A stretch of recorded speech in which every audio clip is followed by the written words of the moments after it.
How's it going, guys? Been a minute since I put a video up.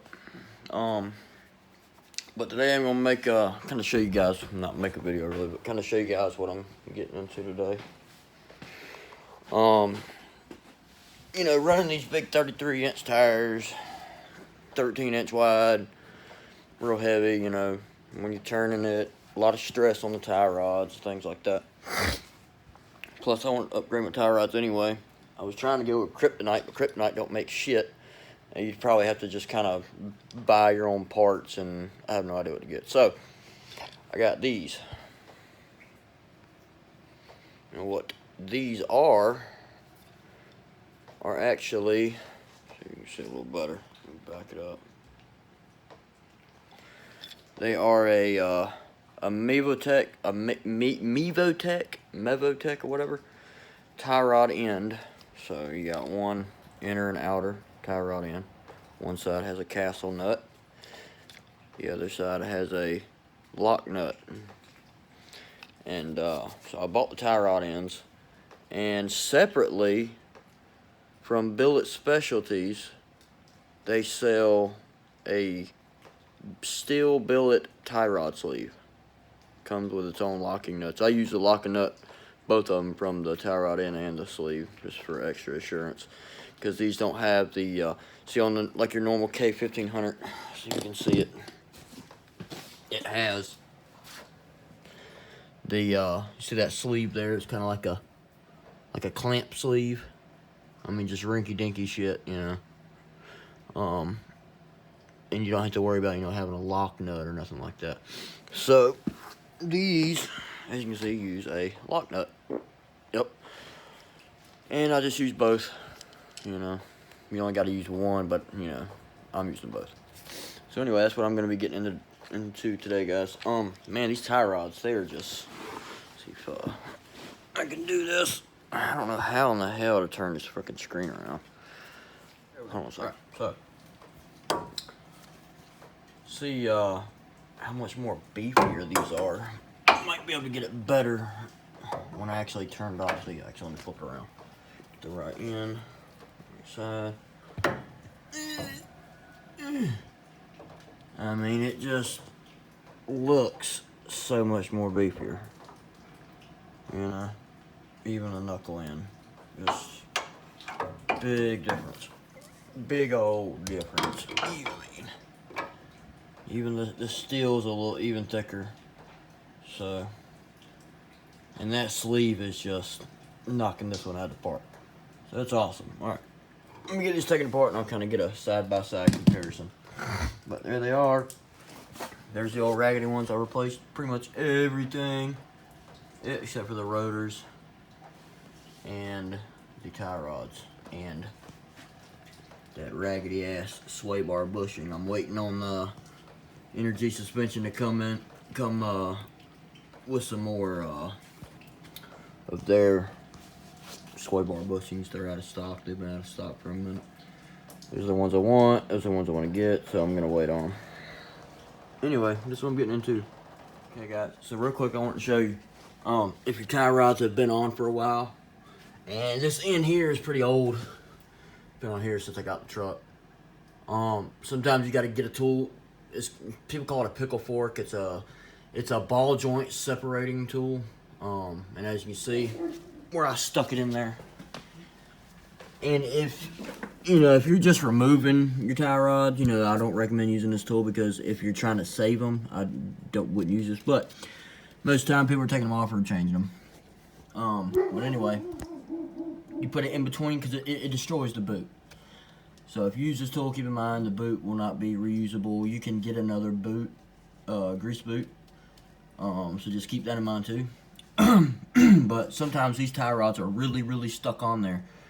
And also, I leave the nut at the very end, so it just doesn't fall out and hit the ground. Same thing with this one. This one was a lot easier because I had replaced this end, actually, right here. So I just gave this a couple whacks right here, anywhere on this knuckle, steering knuckle, and it just dropped loose, you know, after about 4 or 5 hits with a dead blow. But anyway, sometimes you got to use this here pickle fork or tie rod separating tool, and just whack it with a BFH. And that was my BFH, 3-pound hammer. Just want to let you guys see that real quick. Anyway, this tour here. What's up, guys? I just wanted to finish the video here. It's been a minute. Last video was me putting the tie rods on my OBS, and that turned out good. I do still need to get a front end alignment. Right now I'm getting breakfast this morning in my S10. Remember, I did a lifter push rod replacement on this. And then afterward, on this truck, after I did the lifter and push rod replacement, you know, I had to remove the head just to get to the lifters. Put all new lifters, push rods, valve stem seals, went ahead and did that too. My temperature gauge was going wacko. So I thought I was running hot, but it was like running hot, going cold, running hot, going cold. So I didn't know what the hell was going on. So I ended up messing with it. Got a new sensor for it, and every time I put the sensor in, it would go all the way to overheating, and couldn't figure it out. Like, wow, what the fuck? And I think what happened was when I was pulling on the wire harness, I yanked some of them wires, and I think that's maybe what messed it up. So I went and got a mechanical temperature gauge. Let's see, right there. Put that in, and it's reading like it used to, the same temperature. Because I knew it wasn't overheating. Hang on 1 second. Here you go. So I had to go and get a mechanical temperature gauge. Thank you. Give me 1 second. I'm trying to drive this manual here to the drive-through, and went and got that, and no problem whatsoever. Thank you. Thank you. Shit, I should have made this video. Well, it'd be all right. Anyway, day in the life, right? All right, so it is Sunday morning. I did the tie rods. God, I did that last week. Man, look at that OBS over there. That is beautiful.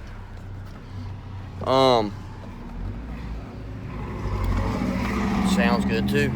So I did the tie rods last week, and I just didn't finish making the video. I got real busy and lazy, and just didn't follow through. So I'll go ahead and finish it up today so I can get it posted. So anyway, I got this truck back together. It's on the road, running fucking wonderful. Running better than it ever has since I bought it. You know, with the new lifters, push rods, head gasket, blah, blah, blah, blah. Oh, and got a new water pump, new radiator, new hoses. Let's see, what else have I got new on this thing? Besides the push rods, lifters, valve stem seals, gaskets. There's some more stuff, I just can't remember. Oh, the gauge, but there's more than that. So, this truck's back the way it should be. It's running like a top, love it. As for the OBS, I've got to get it front end aligned, as I just stated. So we'll get the front end aligned on it. And then also I have some AFR heads coming in for the OBS.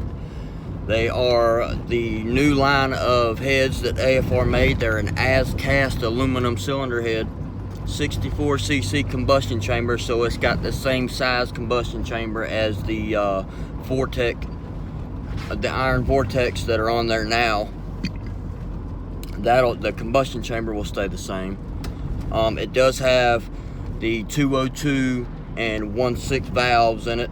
202 intake valve and the 1.6 exhaust, and so it's going to have, you know, more airflow. The intake runners are 195cc, and The ones, the Vortex intake runners were only 175 cc. So we're definitely going to have more airflow, and also going with a little bit bigger cam. So while I'm in there, I'm going to go ahead and do another cam. And let's see the specs on it. It's the same line, Extreme Energy Comp Cams Extreme Energy line. I was gonna go with the Thumper line, but you see the Thumpers, their lobe separation is like 107. But man, that chop, I'm telling you, I want that chop, but I just don't want to go through the trouble of getting that Thumper. It was not, they got Thumper, Mother Thumper, and then Big Mother Thumper, and each one has the same lobe separation of 107 degrees. And I've noticed lobe separation has a lot to do with how the vehicle runs, how choppy that cam is going to be. I noticed that has a lot to do with it. So the lower the lobe separation angle, the choppier and more coffee it'll be, you know. And then the higher the lobe separation, when you start getting to like 112, 114, the smoother the idle will be, and the smoother it will run. But so I'm sticking with the Extreme Energy because it's like right in between at a 110 degree lobe separation angle. So we'll stick with that. It's going to have more lift, more duration, a lot more, not a lot, but quite a bit more duration. Because the cam that's in there now, it's an Extreme Energy Comp Cams. The lift is 495 thousandths on the intake, and 502 thousandths on the exhaust. And the duration's 218 on the intake and 224 on the exhaust.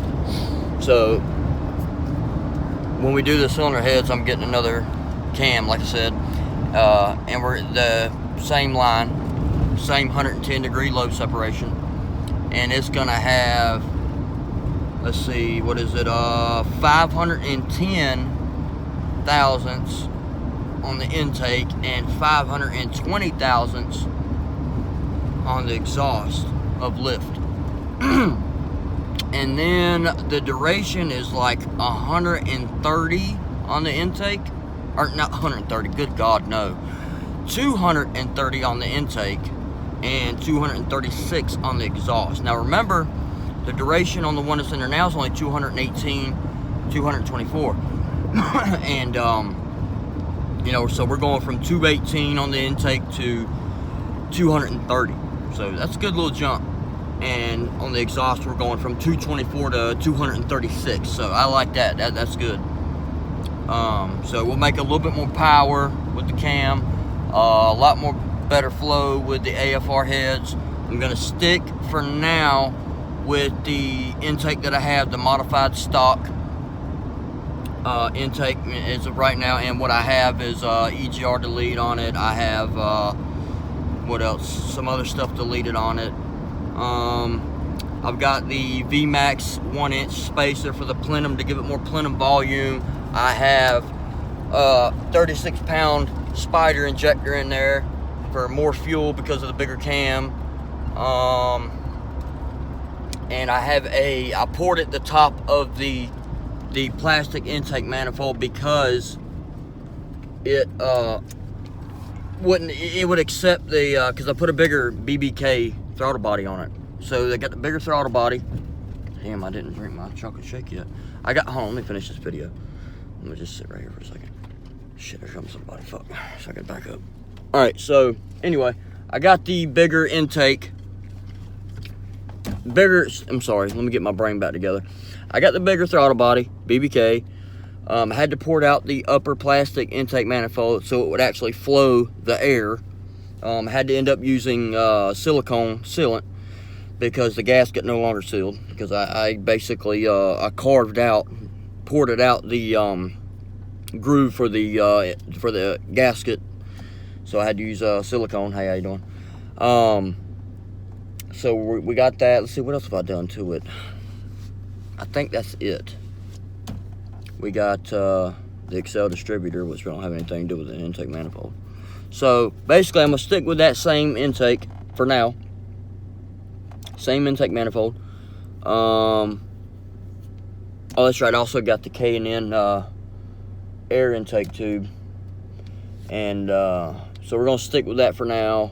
But eventually, plan on going with a Holley EFI intake manifold for Vortec. You know, with the Vortec intake pattern, and it's gonna have the. I'm gonna have to buy. It's got a 4150 carburetor flange, but it has fuel rails on it and fuel injector bores. So I'm gonna get an Holley also makes an elbow that adapts a throttle body, and that's what we'll get. We'll get the elbow with a I think it's gonna be a 92mm throttle body. If I can get a 102mm, I'll get that, but I think I'm gonna start off with a 92mm, just in case, you know, I don't want to go too big and it not be doing anything. So just try to keep some of that, you know, velocity, the air velocity going in.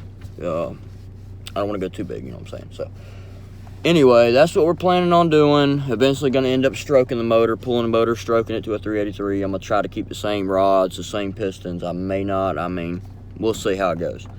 We're going to do all new bearings in it. So yeah, I'm going to get a 400 crank, 400 small block Chevy crank, put it in my 350, make it a 383. First I'm going to go take the crank, pistons, and rods to a machine shop and have them balance everything, so I don't have to worry about, you know, shit rattling its brains apart. But that's what I got going on now, guys. So the AFR heads are coming in soon. I ordered them about a week ago. It takes a minute for them to come in. Hell, I don't know, they might be machining the damn things. But it takes a minute for them to come in. Hopefully they'll be in within another couple weeks and we can get started on this thing. And I'll be making videos of that. Also got a new timing chain, timing gears for it. Let's see what else. Oh, I'm going new rocker arms, all that. New full roller rocker arms. Because right now I got roller tips on it right now.